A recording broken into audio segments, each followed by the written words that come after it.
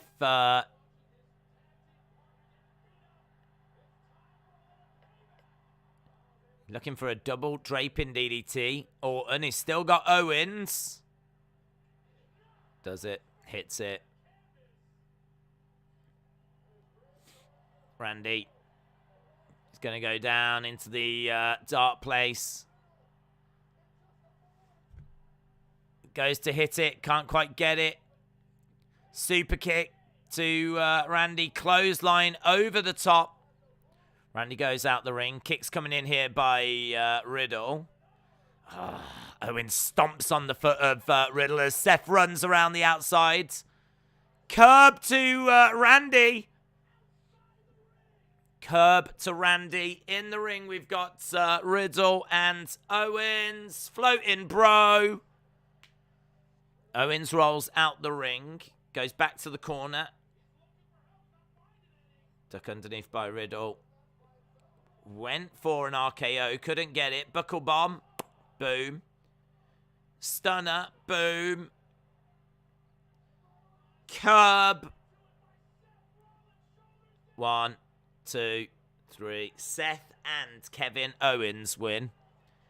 Seth and Kevin Owens win.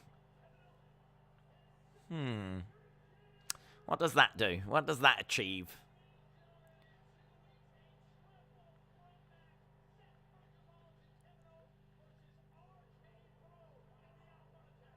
Okay, so it gets them in that match. But why? Why? In 2 weeks, they're in that match. But why? Because they can't be having the tag titles. Because they've both got plans, individual plans, like we think. Certainly for Owens. So why are they going to be added? That does make me go,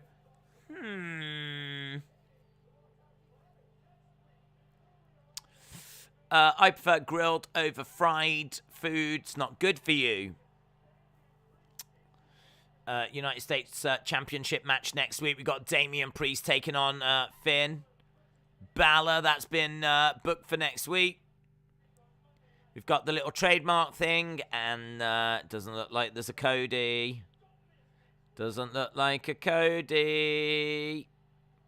It's no D for Cody on this week's Raw. Randy lost again. Randy lost again. They told you why. They want a WrestleMania spot. Yeah, it's just not the rumor for what they're going to be used for at WrestleMania. I mean, I get this is the road and there's going to be twists and turns, and I don't mind it because it's making me go, why have we done that? We've done that because in 2 weeks' time they're going to get a title shot, but they're surely not going to win that title because there's rumors of different plans for them, so that's why it makes me go, But it's just twists and turns, isn't it, as you say? Matthew, shout out to you, said Liv and Zelina facing each other this week. I am praying that Liv is going to win. What, our main event? No Alexa? No Alexa? I've only just noticed. No Alexa? What do you score WWE Raw? Yeah! I'm loving that. What do you score WWE Raw? 8 to 10, 7 to 7, 5, 6 to 6, 7, 5, 5, 7, 5, or below. Below. 4 out of 5, 5 2 5, 6 6 2. RK Bro will win Alpha Academy versus RK Bro at WrestleMania 38. Kevin Owens will challenge Steve Austin, and Seth will go after Roman Brock. Did they leave Alexa in Saudi? Maybe. Woolworths and Blockbusters versus Toys R Us. Hang on, what? Index closed down in 2005. That's later than I thought, actually. I would have said it was in the 90s. That's interesting. What was that one? Donuts Man said, I'm never watching Raw again. Woolworths and Blockbuster versus Toys R Us and Our Price. Which would get your vote? Oh, easy. Easy. Toys R Us and Our Price. Easy. Blockbuster, it was great, but in this day and age, you don't need it.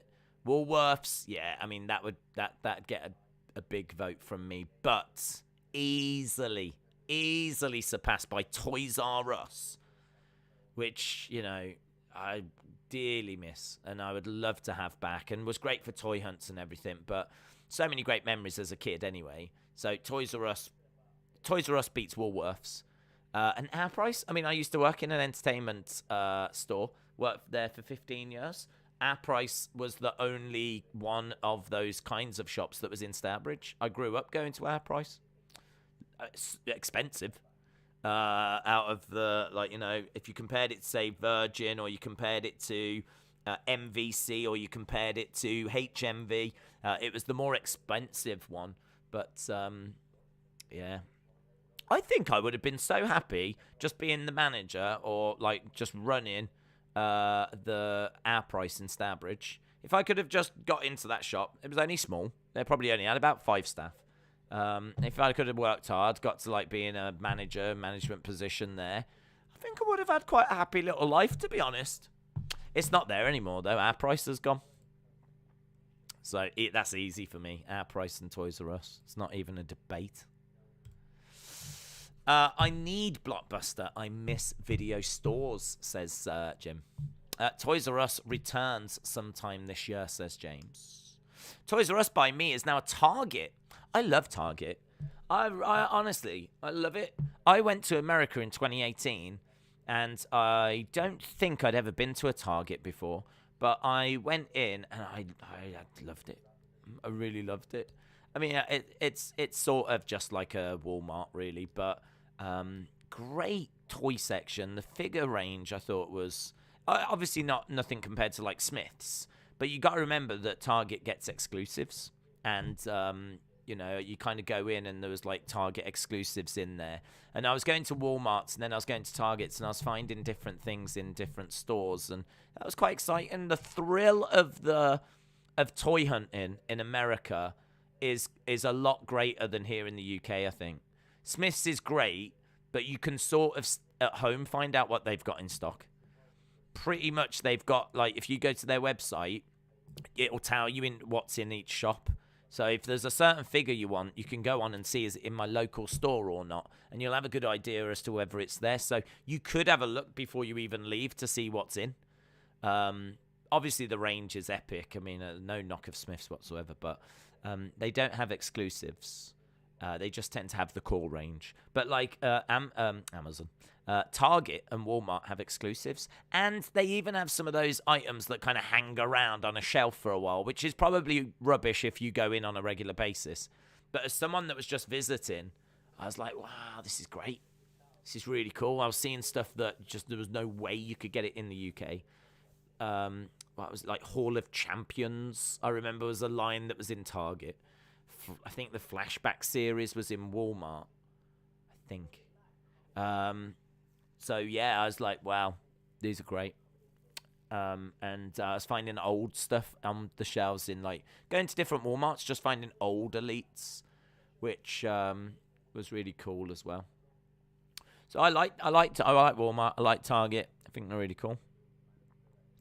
Shame we don't have anything really like that. You can't really compare a Walmart to a Tesco, because Walmart it's got food in it, but it's also got loads of clothes, big entertainment section, they sell tires, they sell guns, they've got a massive pharmacy. The food bit is relatively small compared to the size of a Walmart. The food bit is just the side, isn't it? And then the rest is largely clothes. Actually, a large part of it is clothes. Whereas if you go to a Tesco here, it's predominantly largely food. Big clothes section as well, but massive food section at a Tesco or an Asda. I don't know what you could compare a Walmart to be honest, in the UK. I don't really feel like we've got that kind of a place. It would have to be a Tesco or an Asda, but there's differences. Let Him In says, I love Walmart. Walmart is elite. Do you have Costco? We do, but I think you have to be a member to go to Costco. Don't think anyone can just walk in. I mean, my dad will be a member because he's in the hotel business, so I'm sure he is already buying stuff from Costco, like, you know, bread and whatever things they need. But, so we do, but I never ever go. Imagine going to Tesco to buy a loaf of bread or a Glock. Yeah, I mean, the big difference with, like, Tesco is that they have a lot more food stuff in than what Walmart do. But then I kind of made a mistake. I was under the impression that that's where people go and get their groceries from, and some do. But then I was being told about, like, loads of places where people get their groceries from in America. So not everyone tends to use Walmart. But they have, obviously, a good range. But there's other places, like maybe Whole Foods, that are just really food. And our kind of Tesco's and Asda's and whatever are maybe a bit more like them, but with kind of big clothing departments and entertainment areas kind of bolted on as well. We do have some really big, like, supermarkets, as you can imagine. Really, really big things that are at the same size as a Walmart. Those kind of, you know, buildings that are out on their own, hypermarket kind of places. But yeah, there is a Walmart does feel very different. It's to anything we kind of have. Bigger toy sections and everything. It's really good. I'd like to go back again to America. It's been a while. Last time I went was at the end of 2018. It's been a while. I get my groceries from Kroger and clothes from the mall and at Walmart. Raw was very newsworthy as things for WrestleMania card have fallen into place. The only issue was the amount of rematches. Johnny, good night. I remember when WWE did sign-ins and meet-ins in Toys R Us. They did, yep. Harley said, I can see KO next week continuing to trash Texas, and then the week after, when we get the match, Stone Cold will come out. Owens is distracted, and then Gable and Otis win, and then Steve and Kevin Owens brawl. Alan, shout out to you, buddy. Keep it up. Kmart sucks, by the way. Did Kmart close? I did manage to go to a couple of Kmarts, and they were shutting down. I mean, it was like, you know, you could tell they were closing down. I think they even had closing down signs on, so I don't know if it was the whole company or if it was just the ones I went to in Florida, but yeah, they were shutting down. Same with Best Buy. I feel like Best Buy was on its way out as well. I don't know if that's survived. But when I went in 2018, I mean, there was change. You could tell that, you know, things were changing. Kmart was on its way out. I think Best Buy was on its way out. Toys R Us had, I think, gone that year, but had gone for a good few months by that point. FYE as well. I love FYE for your entertainment. That's not really all over the country, but that's like a DVD shop, CD shop. There's a toy hunt where I actually go into one, so if you haven't seen one, you can see me doing a toy hunt in one, and there's some great stuff in there. We find Bootios, we find WWE chocolate bars. They've got a really good DVD range. They've got loads of stuff. It was a good shop, that was. But I think that's on its way out as well. It's the internet, and it's killing everything. On Amazon, you could buy a crib, a car, a house, and a coffin. Yeah, it's your one-stop shop, isn't it? Your one-stop shop. Trust me, Americans don't realize how good they've got it when it comes to shopping. Oh, yeah. I mean, like, the shopping in America is insane because I mean, I don't understand how you've got so many shops.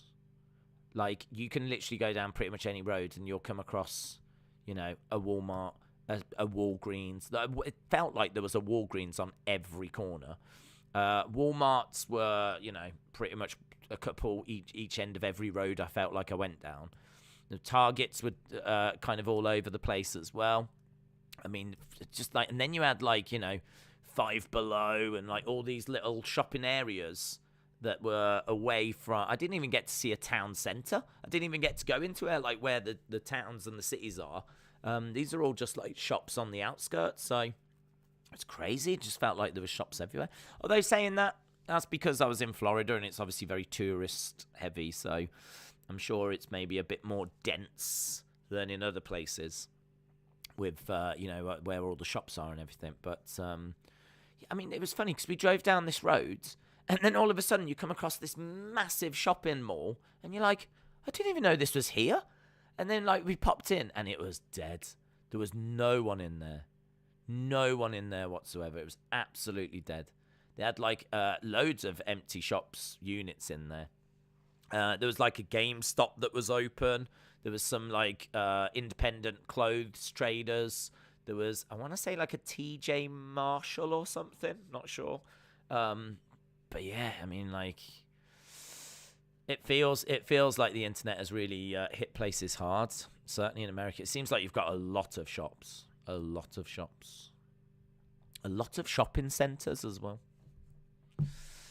I'm going to pop in the chat for the Wrestling Escape Pods. I don't want to miss that wedding special. Hayden, shout out to you.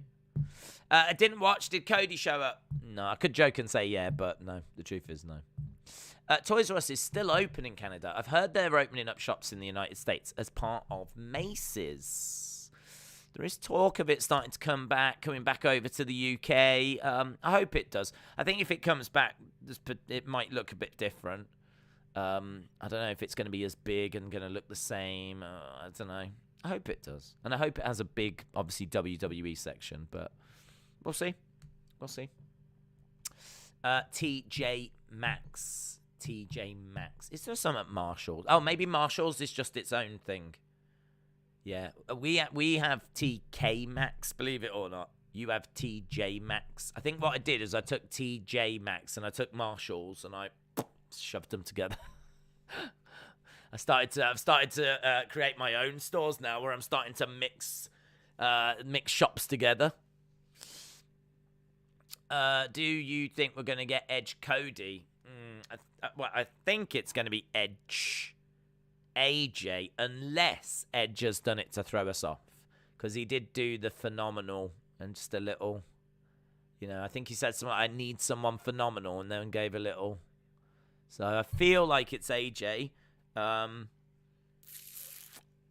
who knows? Could be a swerve and it could be Cody. The shopping malls are more busy during weekends. Well, that is true. I couldn't tell you what day I went. But it was, honestly, deathly quiet. Like, hello. One of those. Like, the only way you knew a shop was open in the distance was if they had a few things outside, because there was so many, like, empty stores before it. It was definitely a shopping mall that was on its last legs. But, yeah, I mean, yeah, the shopping is incredible. What are your thoughts on Jay White turning his back on Tama Tonga and Tonga Loa? Well, I mean, it's just a development, isn't it? I mean, I don't really know what's happening in New Japan. I heard that had happened, so it seems like there's tensions in Bullet Club. What that means for Bullet Club, I'm not sure, but it's wrestling, isn't it? It's just a development of that story, whichever direction they want to take it. I don't know that it means that he's going to be leaving New Japan. I don't know where he is with his contract or anything like that. If he is going to go, then him having a little run in AEW, I think, would be a really good thing for him. I mean, because he's kind of broken the Japanese market. This would be huge for him to break the American market. So if I was Jay White, I would definitely want to be doing some stuff with AEW. But he's probably still under contract with New Japan for a while yet. So it's probably nothing more than just like storyline development. Right, yeah, let's have a look. Primo said, did you hear that Drake got re-signed? And it is a little desperate on his behalf. And is it a little desperate on his behalf? I don't think it's desperate. Why would it be desperate? He is someone that loves WWE. I respect that. He's someone that knows that this is what he wants to do. I think, ideally would like to be a wrestler, but he'll take whatever he can get his hands on to just be a part of it. I've got respect for that. So, somehow they've offered him creative. The only thing I would say is, I said it earlier, I don't think of, if I want someone to write a show and to think of all the wrestlers that could do that, and I think I'd want someone with more experience than Drake Maverick. But how great that someone that is as passionate about wrestling, and someone that clearly just wants the best for the business and for the fans, how great that person is now in creative. Like, that's good. It's better than just having them hire Hollywood writers. So there's a real positive to it, and it could be a positive for us as well. It's just not the first name I think of. If you think, like, who would you want to work in creative, you'd be thinking about, well, who's a creative person, who's a wrestler that's had loads of experiences, that's been there and done it, that has got good knowledge of the business. You'd be thinking, I don't know. I mean, I suppose you'd be thinking someone like Jericho, who's got, but his decision-making can be a little bit questionable at times. But he's a very creative person. He's been involved in some brilliant segments. He knows how to get things over. So you'd be thinking like that. I don't know that Drake Maverick is a name that would come to mind first and foremost, but take the positives. The positives is a big wrestling fan, and I think that's a really good thing. Jay White turned on GOD on Saturday. No surrender. Good Brothers seem to have rejoined Bullet Club. No Alexa Bliss tonight, no. Right, 62675. I think this was a average show for me. I didn't hate it. I wasn't crazy in love with it. Honestly, it's not bad. It's not bad. Really, any sixes I don't think are that bad. If a show gets a 6, then it's about it's average. It met my expectation. I went into this show not really knowing what to expect. They gave me some good stuff. They gave me some rematches, and some stuff that I wasn't really that engaged with. Nothing really blew my mind. The Logan Paul thing had been rumored, and I'm not a fan of celebrities having matches anyway, but as we said, I'm not really down on it. I'm not like moaning about it or ranting and raving, because he's going up against Dominic. Do you know what I mean? Like, he's bigger than Dominic. He's bigger than Ray, of course. He's bigger than Dominic. I'm not sold on Dominic as a wrestler. So having someone like Logan, who's got like some sort of fighting background, he might not be a boxer, but he has certainly done boxing. And he's done it against Floyd Mayweather and gone the distance. And whether that was set up and fake or not, it's still good optics that he went the distance with Floyd Mayweather, got in a boxing ring and was able to do that. So he's not the worst celebrity that you can put in there. I definitely feel that he brings more than Bad Bunny. He's definitely a bigger size than Bad Bunny as well. Again, the optics of that, they look good. He's in great shape. I know that he did do wrestling at high school, but obviously this is levels above that. But more recently, he's done boxing. So I mean, look, I don't hate it. I'm not too down on that. I'm not a Logan Paul fan, but I don't hate it. But I don't love it either. So it kind of like, I'm at like a 6.5. It's fine. It was a fine show. It's all right. And we'll see what NXT has got. And obviously we know that Brock and Roman should be face-to-face on SmackDown as well. I was under the impression the tag title match was at Mania. So when Kevin Owens and Seth won, I was mad. I was like, so we're not going to get Kevin Owens and Austin or Seth and Cody. But it's in 2 weeks. It is in 2 weeks. Anthony, shout out to you, buds. Shout out to you. Right, I think we're done. Wow, I didn't even realise we'd gone like 20 minutes over. That's what happens when you talk about the shopping in the USA. That is what happens if you get stuck into a conversation about Targets and Walmarts and all that kind of stuff. Then you go down some go down some pretty dark roads. But no, it's good conversation. Well, it was a fine show. I can maybe say borderline, or I don't want to say good. It was all right. It was an all right show. But as we said, we'll see what tomorrow brings. So, awesome, guys. Really appreciate the support. I hope you enjoyed Raw.